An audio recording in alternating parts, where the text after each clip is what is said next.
got 2 more sawhorses down in the basement. We're gonna yank this is the old frame here. And, yeah, I think we should get it up. It's a little easier than everyone bending over. Some of us can't do that very well.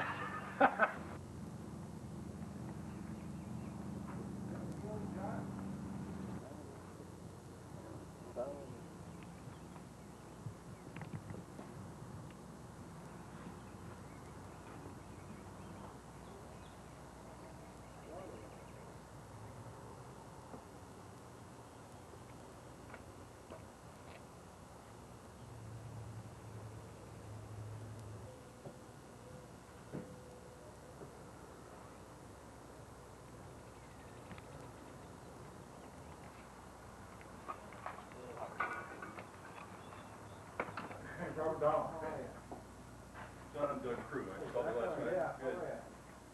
I have your card. Yeah. It's my son on the other line. Hey, how are you, John? Bob Dahmer. Doing crew, Bob. Yeah.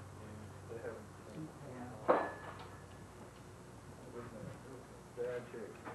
John, this is what I was well available. Yeah? Yeah, there's no, I mean, that's protected a little bit. You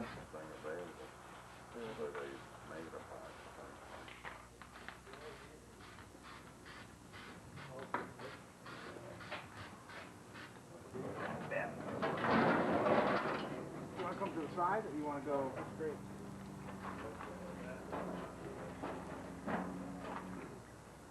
What happened is I didn't even know, when I bought this, I didn't even realize it because this was so corroded, it was so covered with gunk. And he was blowing so much oil.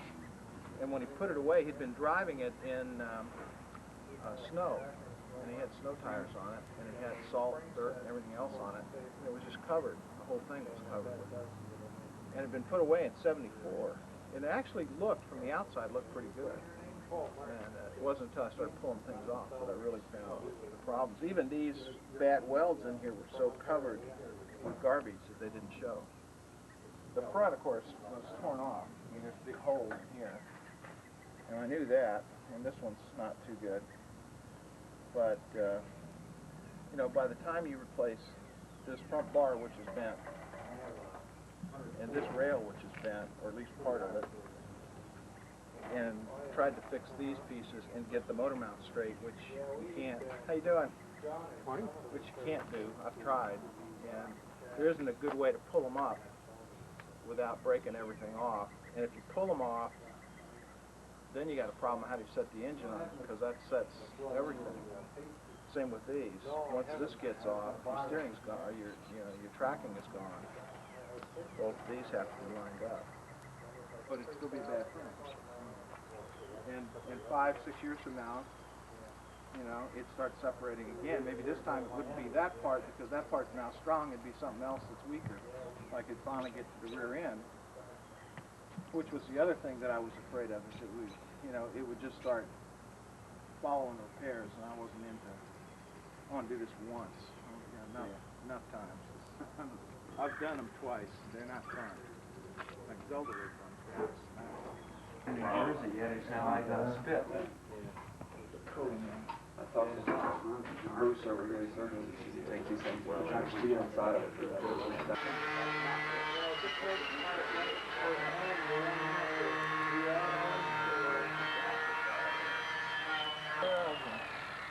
I'll have a new.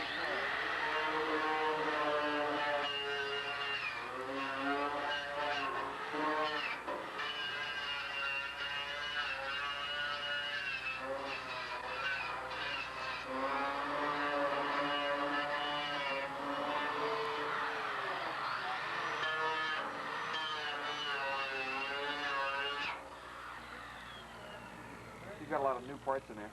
Yeah, that's almost, I mean, you name it. That's the only difference between the two. Even on the 104, the length of the 104 chassis is the same again. The only thing they do is they move these outriggers up further, and I believe these ones are back a bit because the doors are 2 inches shorter on the 104. The towers on the BN1, they they built this tower without this lip. Okay, this lip makes this tower much stronger. The car that we duplicated had no lip on here, and you can see where the towers are cracking up in there. So what we did is when we do the 104 chassis, the BN2 tower is much like that. The other thing they did on the 104s, which they found wasn't strong enough, is they just had that box tube across the front. For anyone that's got a 104, they'll know what I mean. So what Healey did was he strengthened this up even more by going into that. And then you've got more clearance in this part if you had to stick your engine. This bracket here sits on this side. They found that to be weaker, so later models, like on the 3000 chassis, they brought it back over to this side, which is the way we do the 104s. The front suspension on the 104 is the same as we, and it's got much the double. like, Big lights. yes, just pretty much a little bit bigger tube than what's on this. Bumper bracket stays, okay? Then a hell of a lot left when you get to that point and you've done all that. Now, what's the weight difference? I wouldn't do this. But then I wouldn't worry about whether or not it drove. You know, I mean, wouldn't care. Positive. You know, put it on a trailer, take it off, put it back on. No, what is it, weight? That, we figured out the square. In here, this is the same page? No, that's 1 inch. Oh, What we did was, in no comparison. I don't Okay. think. That's just, is it this thickness? No. Because. Okay. Similar type of car. If I had to, So what if I we had did to was, do this you kind of take stuff, the and I components, replace this kind of thing, and another you figured car, out what it is per pound per foot. if I were gonna just try to fix 16 these, gauge okay, per pound per the foot. cost of fixing Figure out all the all of those components, things add them would up, have the been difference almost is what it's gonna 47.5 cost to buy the plant. Because that's where your A-arm comes down? This one's twisted this way, and this one is twisted out this way. If those things are all correct, they're straight the way they're supposed to be, and the frame's not rusted, I'd keep the frame. But when you get to a point where you have to do all I had to do on this, it made no sense. I mean, none whatsoever. And in fact, if I had it to do again on Zelda, I probably would have, because that one was hit very hard. The front end.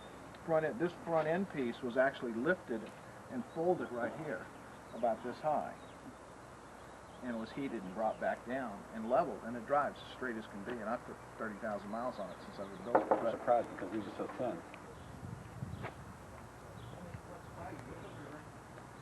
And I can put Zelda right there. So I have 3 cars in this garage. Surprisingly, as long as one is a Healey and the other's a Healey and it's sideways. John, I have a question. Is this gathering legal? No. Oh, I just want to make sure. They would have built, I assure you. Like it's a lot stronger, a lot stiffer, less stressed areas, and a lot more durable. The other thing with our chassis is you'll notice that there's no extra holes in it. Everything is a sealed section. We've had guys drill half-inch holes up in here with plastic plugs. They put them in and they pour literally a quart of oil down each rail, and as they drive, it just washes up and down the rail forever. And they don't leak too much, I hear. So that part of it's all right. All the chassis that we built are done after the Phase 3 BJ model. The reason we did that was because Healey had a problem ripping the exhaust systems out. So what happened was, when we were doing this, we figured, well, it's easier to build one than build 3. And we offer the option to the Healey owner if he wants the ride height. Now, if you use a BJ chassis under an earlier car like a Mark 1 or a 106, if you use a 106 rear suspension, it will give your car the, you know how the earlier cars had the way the back end dropped down? Right. That's all controlled with the springs. It's nothing to do with the chassis or the way the chassis was built. The ride height is done in the springs itself. And by notching this on the BG8s, they went to a heavier and higher arch spring, which brought the car up a little higher to get rid of the exhaust problem. On these chassis, the exhaust sits higher again, so it's not a problem anymore at all. We've gone over bumps and speed bumps and no problem at all. I guess that's about it. I can tell you about the chassis. It's a good product. We've had good success with it. I'm sure John will, agree with that, or I hope he does. How do you certify all the location points on the chassis? Do you have some master? Yes, this is all built in a jig. Everyone's jig built. They're all the same. John and I were talking about that earlier this week about how each Austin Healey was different. And I was saying, when you really think about it, each fender was stamped out of the same die. Each chassis was built in the same jig, and yet each car had to be fit together. And they were all done with the drive lines in. And the only thing that could change was the chassis itself. So I think when they introduced the weight to the chassis, it changed the product, and depending on how gentle the guy was putting the engine in, probably affected the door gap clearance. Because if each part comes off out of the same stance, why is each car different? The only thing that controls the whole body alignment is this component here. And if this component changes from car to car, even going down an assembly line, jiggling and jumping, it probably was changing the fit of the car. That's how light the original component is. It's the basic design was very good, I think, but the problem is they only had certain steels that they could get, a certain amount of steel they could get, so they did what they had to do to get the product out. So that's where you run into the problems there under the original chassis. When you're going to rebuild a car, as I was saying to John, they were going to do and weld all the floor panels in on the old structure. The problem with that is you're trying to make something right on something that isn't right. If the house is, if you're building a house and your foundation isn't square, everything from that foundation up is going to be as inaccurate as the foundation itself. And when you try and align stuff, just because it was torquing the same way, you're going to...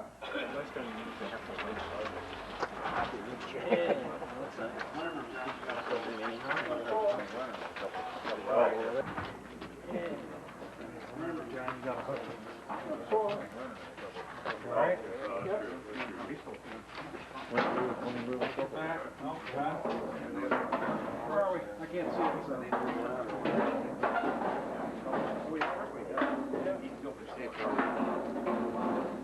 You gotta come up a bit. Where? You gotta go forward. I think taking this point is a problem. One of the nice, these are easiest to do. Healey, just pull that up into alignment.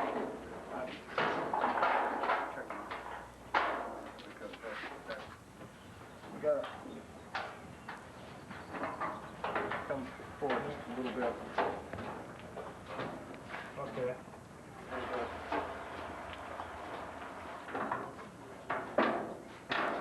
Okay. Spot. Okay, you have to use a radius arm. Okay, because if you're too far back or too far forward, it ain't gonna fit. So what you do is you just leave that float and use the radius arm. Now it locates your distance on the back shroud.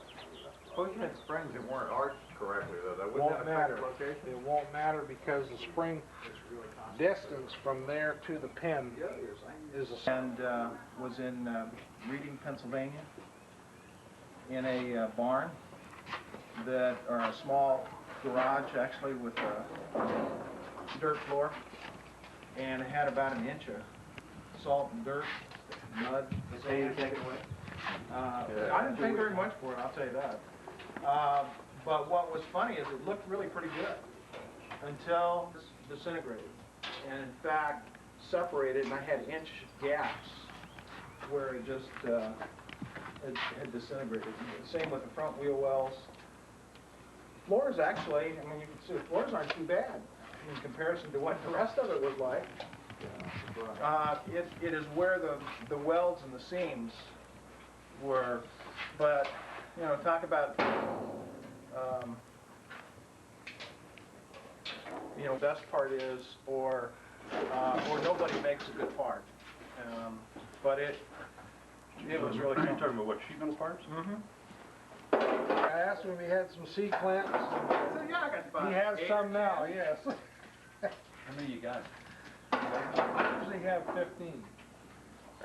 How many hardware stores did you clean We out? cleaned out, let me tell you. Popular around line to the car. It's all banging around. Yeah. So, yeah, there's a pin in your spring. No, I know what I'm talking about is you welded these torque boxes on the disc. Right. How do you know you didn't get that torque box too far this way or too far that way? Can't. Because of the other hole? Once the radius arm is in. Okay, once you had the other hole lined up. Yeah. I mean, it'll only go where the pin is. Well, before that was welded in, there is a setting back here that I'll go through in a second. Oh, Okay. I just trimming this pan. Okay. Now the pans that we supply, this is already cut.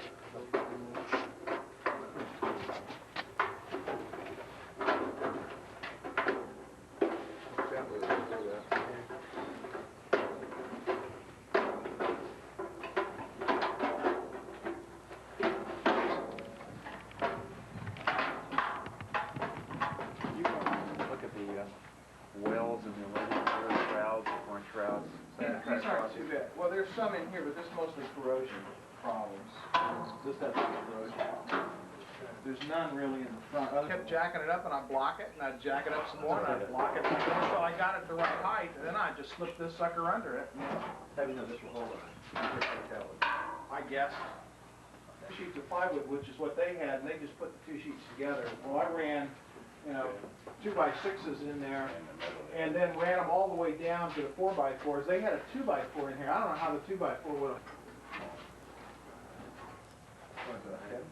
These seals where they open on the front and all, is there anything been put, big spray up in there Well, I'm using, that the welding doesn't?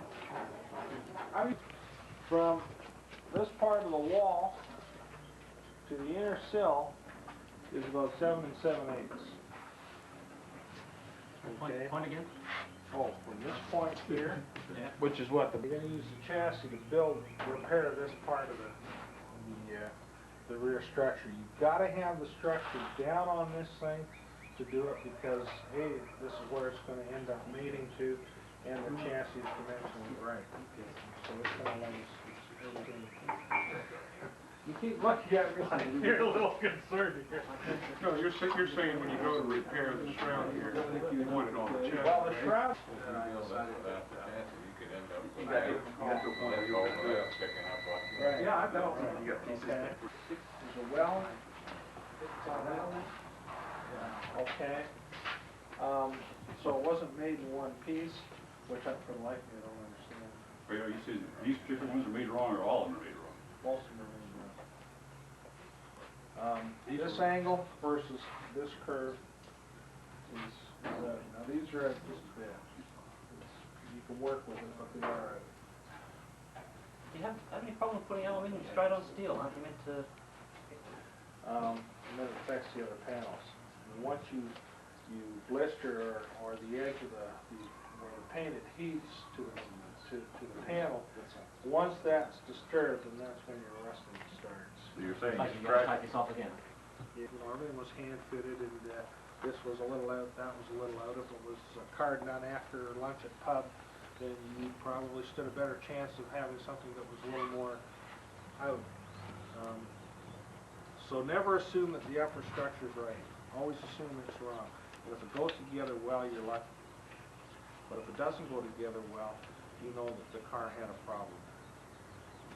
We've had cars that when we've set everything up, we've had the 2 arms that come down to the front tower as much as 3 inches from where it should sit, and you pull it back down, and the rest of the car just comes right into the spot. So that's what you have to remember, is that all this is not necessarily correct.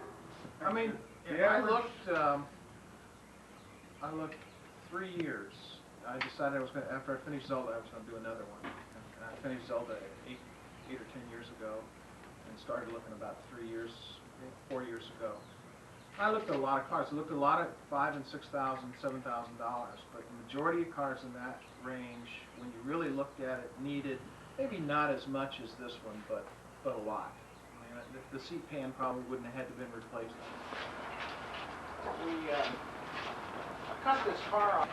I cut this car off, by the way. Get this off. Martin uses a torch, and I made him use a reciprocating saw last night. It's good for him. Took 5 pounds off, didn't it? We had to cut these, the tubes that go down to the shock towers. Yeah, it was originally Healey blue. I don't know, I'm toying with, Mine is Healey blue and it's the problem with the Healey blue is that it was at the time they mixed the paint, it didn't have enough sparkle. I just think that there's just been a lot of interesting colors in some of the orange. Yeah, great. On the old chassis, you put the engine in to get your fit. Right. You still have the problem.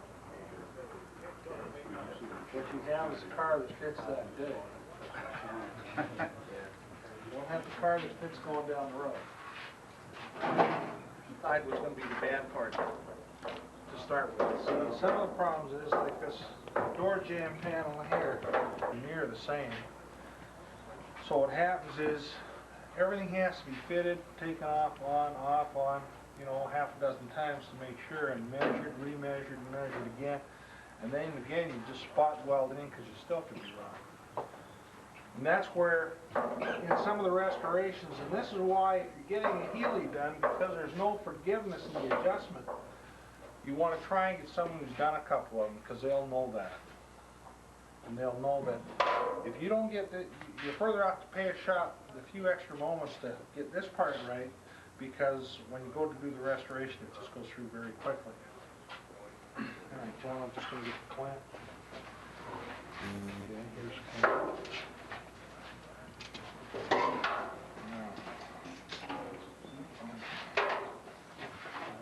One second, Jim. Someone hold that so it doesn't roll for me.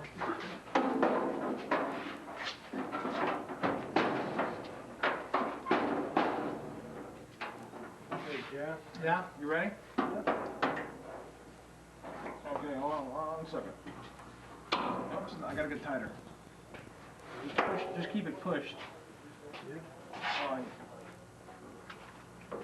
Get it a little tighter. Yeah. There you go. How's that? That's good.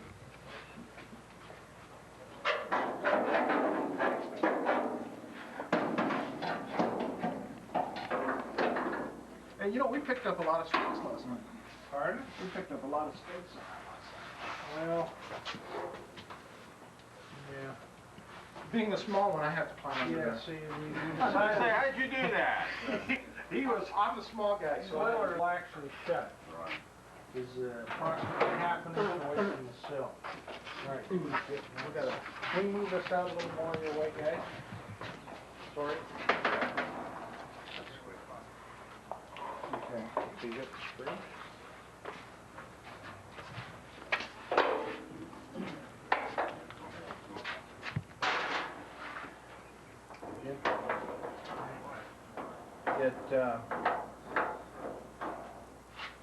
Where the hinges mount has been replaced, John? The whole hinge pillar. The hinge pillar was replaced. Yeah. Open your door, Jack. Yeah. So how do you know how to line this up? Well, you line that up from there and then From it here? comes from, yeah. From this edge? Well, no, you.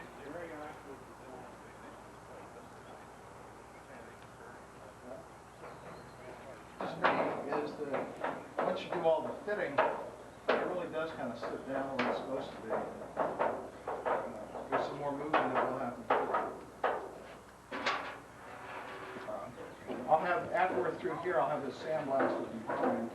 I still got a number of pieces, you know, we're not going to put the wheel wells in, so I have to put those in, the cross piece and the braces. Anybody that makes a rip and he said, you're gonna just go with it. Okay, pretty close, huh? That's that blocked on that side? Oh. That's good. Okay, you got it? Now we use a chrome because when you go to line up your car, what you try and do is have a trim on, because that's what you're, when the car is all done and painted, that's what people are going to look at.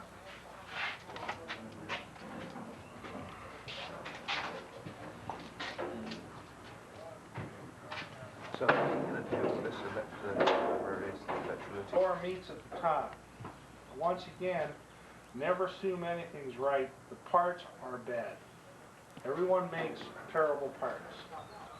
Okay, upper structure parts. Chassis are perfect. It's just the guy making them.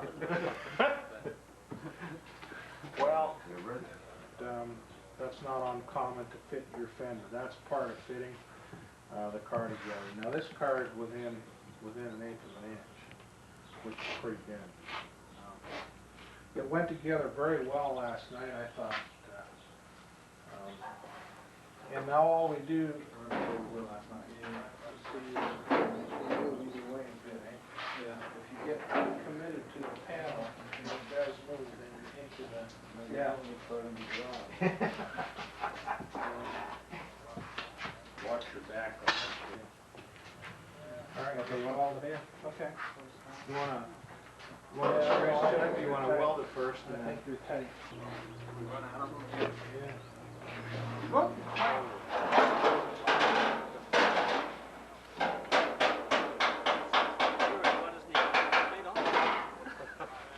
Looks right. First,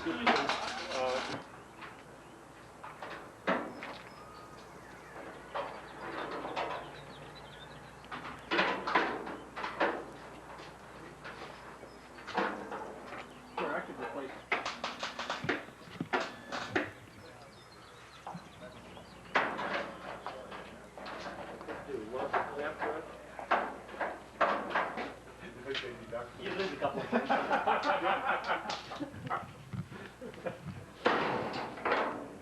Trying to convince him it's back to your original. yeah, there you go. All right. Should be a lot of clamp that, John.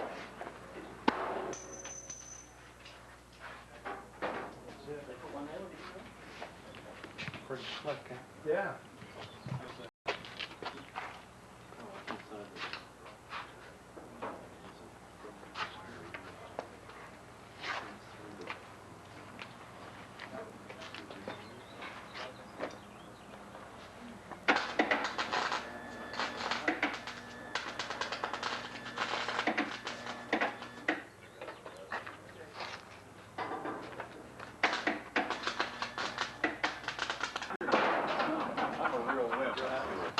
Great, I love it. I thought here, but it's golden.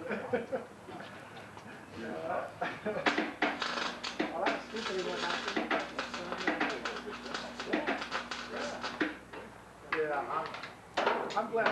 Basically, all of it,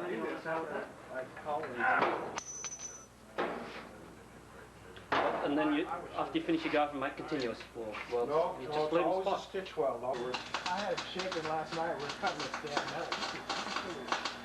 One of the air. It'll take a long time to get it.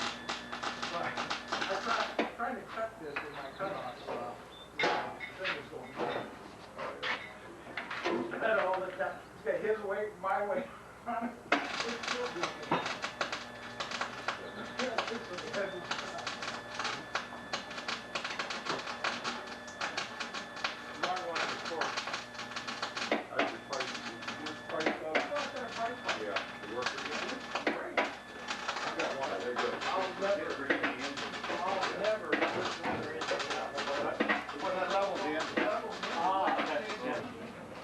That's safe.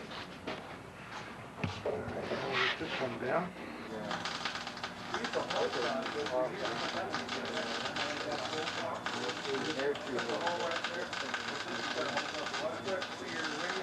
They're really moss moses. They say moss on them. How do you know about the microwave? Well, because they'll only go one way.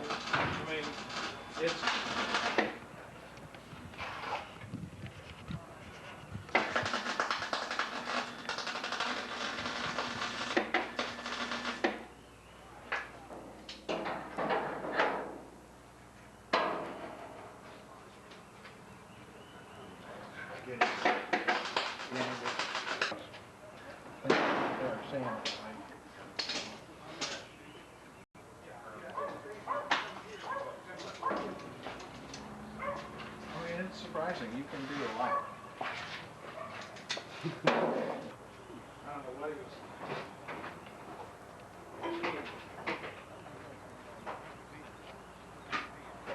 Bigger hand.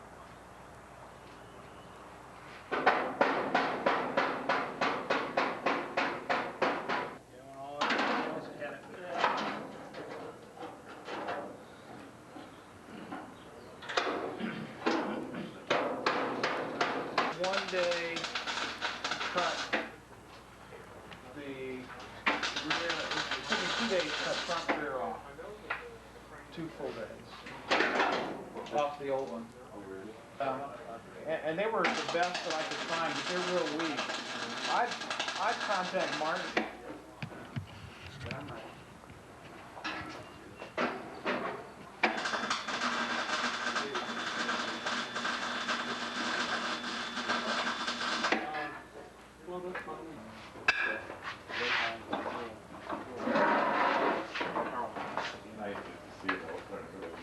I can't tell you. You want to replant this? Look at here. Yeah. Run out of line. Once I get this, enough line there, I guess, eh? Sandblasted the front about to Would you eventually weld those things where you put on spot welds, you weld that solid? No, all of it's stitch weld. Now, don't do like when you do a weld, do about a 3/4 inch stitch weld. Because if you spot weld, you heat the metal, but you may not heat them both at the same. But if you run a stitch, then you've got to run that pool and it won't break. Okay, that's the trunk. You want to fill the trunk in? No, Oh, there's the trunks. Yeah, the boxes. Okay. we're done. All right. You want to move this? You want to? Yeah, it's just long enough that we'll go to the back. All right, yeah, no, we just go to the back with it.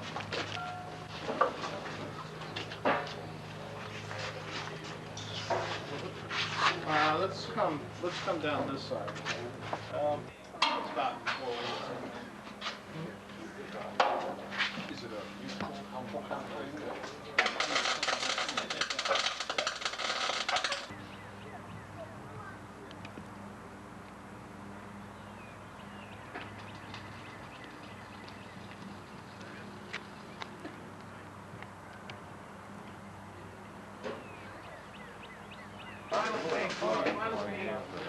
Just solid as a rock, what I put in it. It was good enough.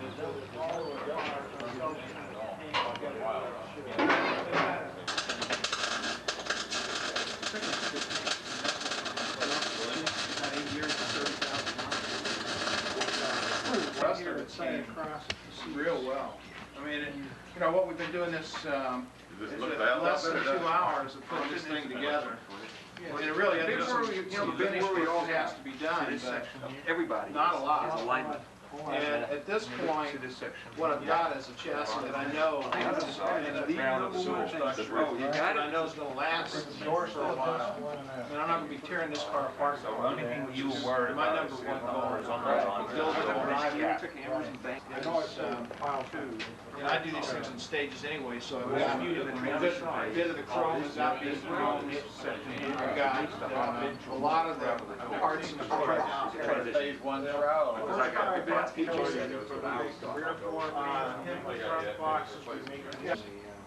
Several different pieces together, and the way they welded it with some torch that wasn't for aluminum, and it made big drips and globs of aluminum, but they'd overlapped it, and then to get it kind of smooth, they took a dolly and a hammer and they beat it to death. So there were these big caves in here, and there was a ½ inch of mud across both sides here and here. You could clean this off and it looked real nice, but you got here and it was all mud, all the way down into here, and then back into here, both sides. Once the rear shroud's on, I didn't use tape measure anymore. Because if you start using tape measure, it'll confuse you. What you're trying to do is align the car, and because the way they built the car back then, nothing will measure it.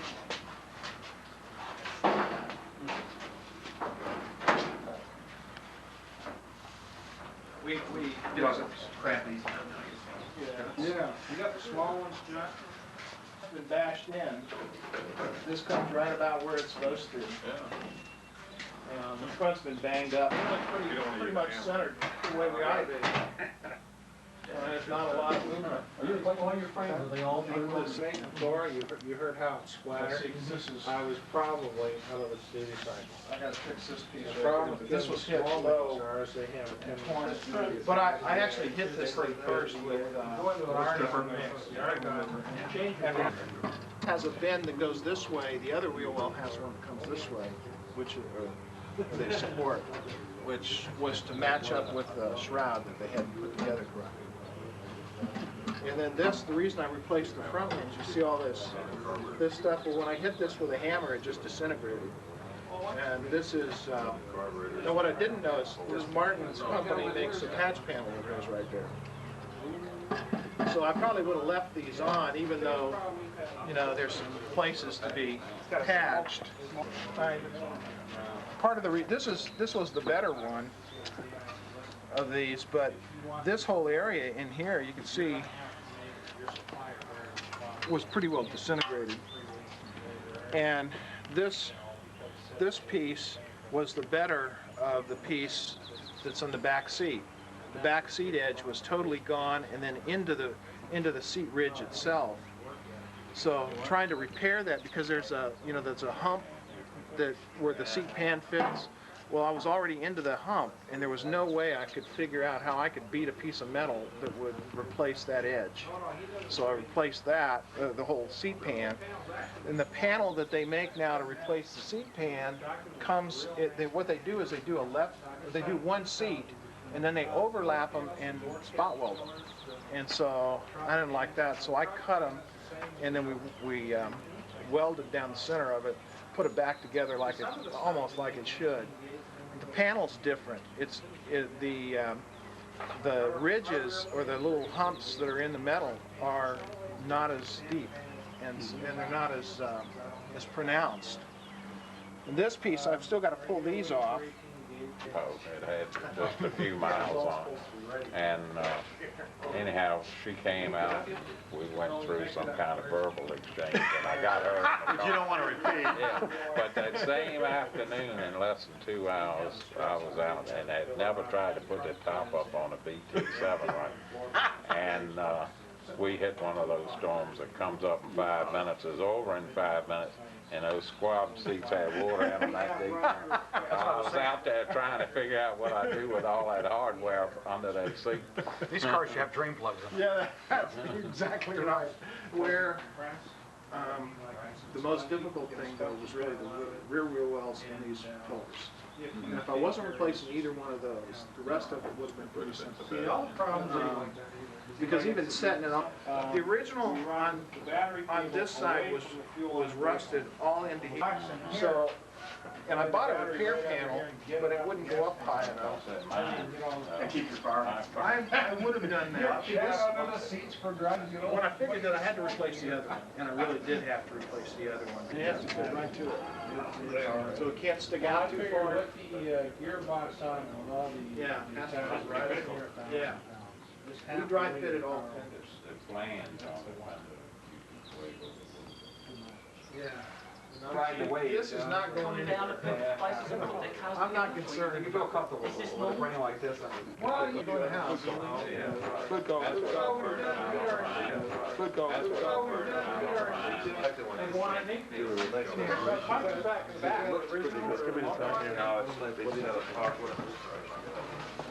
It didn't need a full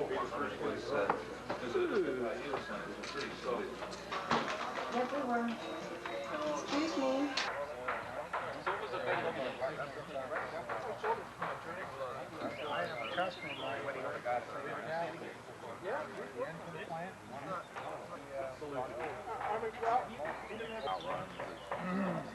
George Mason or I'm Sully or something. probably going to do something with it, but you know, I'll probably take it on a couple of days anyway, just to drop it down.